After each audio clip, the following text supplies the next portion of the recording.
It's been a tough few days before the Tour de France has even started for us, as we've been getting our noses to the ground, finding out the best new tech. Caley Fretz of Velonews is here to give us his opinion on things.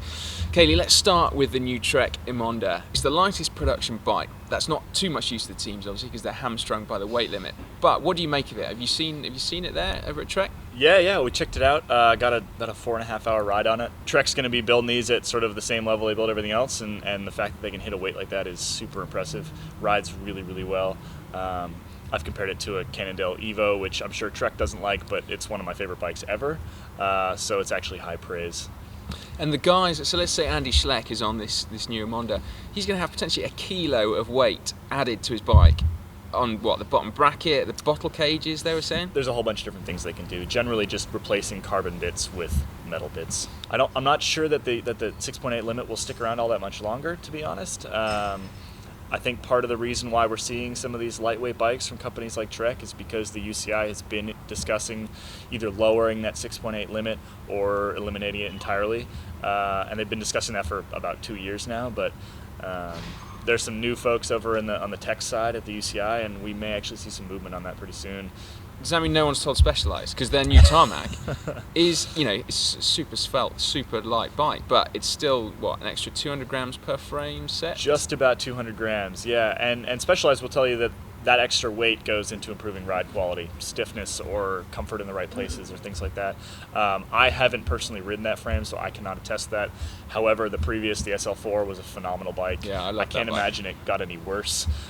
So maybe they're right. The half a pound is important, but it's not gonna keep them over, say 6 kilos if they really wanted to get there. So on the one hand, we've got the Trek Emonda, which is super light, breaking new ground. On the other hand, Canyon have just released their new Aeroad, which is obviously aerodynamic. And it seems funny that we've got these two sides of the same coin and riders riding either one or the other, seemingly, and not switching between the two.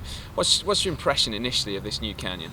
Well, it's more aero than the last one, they say. Again, we haven't actually put it in the wind tunnel for ourselves yet, so all these claims are just that, they're claims.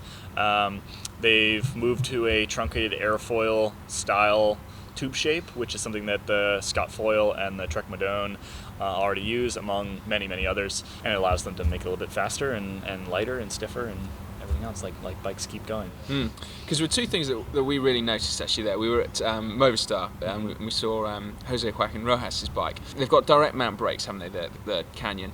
And Campagnolo don't make direct mount brakes yet. So he had... Or disc brakes. Yeah, exactly. He had what looked suspiciously like Shimano brakes on there.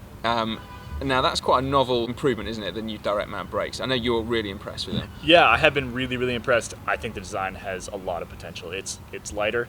Those Bontrager brakes in the Emonda are 105 grams, which is lighter than a Dura-Ace caliper.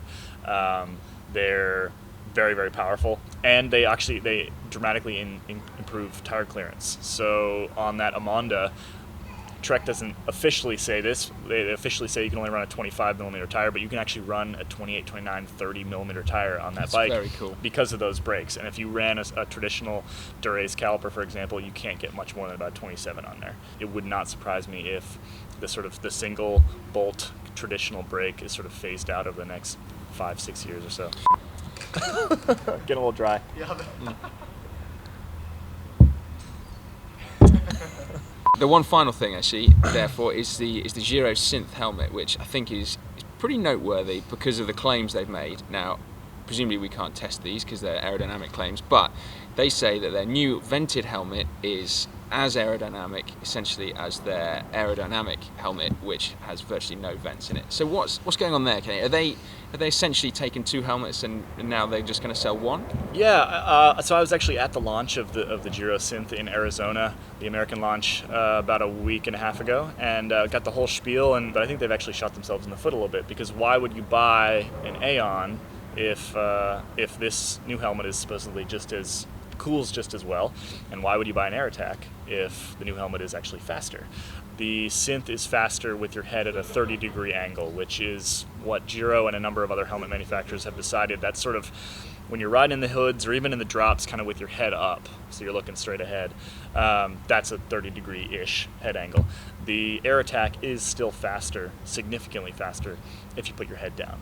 So if you sprint like Cavendish does with his head kind of tucked in, the air attack's still going to be faster. Or if you are using it in time trials and you're going to sort of like look down at the road for 30 seconds at a time, peek up, look down, peek up, then the air attack's still going to be faster. But for most people, most of the time, we're riding with our heads up because we're looking where we're going, and they're saying that the new helmet's significantly faster with that head position. Caley, thanks very much. I think for the start of the Tour de France, we'll leave it there. I think over the course of the 3 weeks, we're probably going to see a few new bits and bobs, potentially something from SRAM, which we'll keep our fingers crossed that makes an appearance, but we don't know. But yeah, tune in for more tech news over the course of the Tour de France.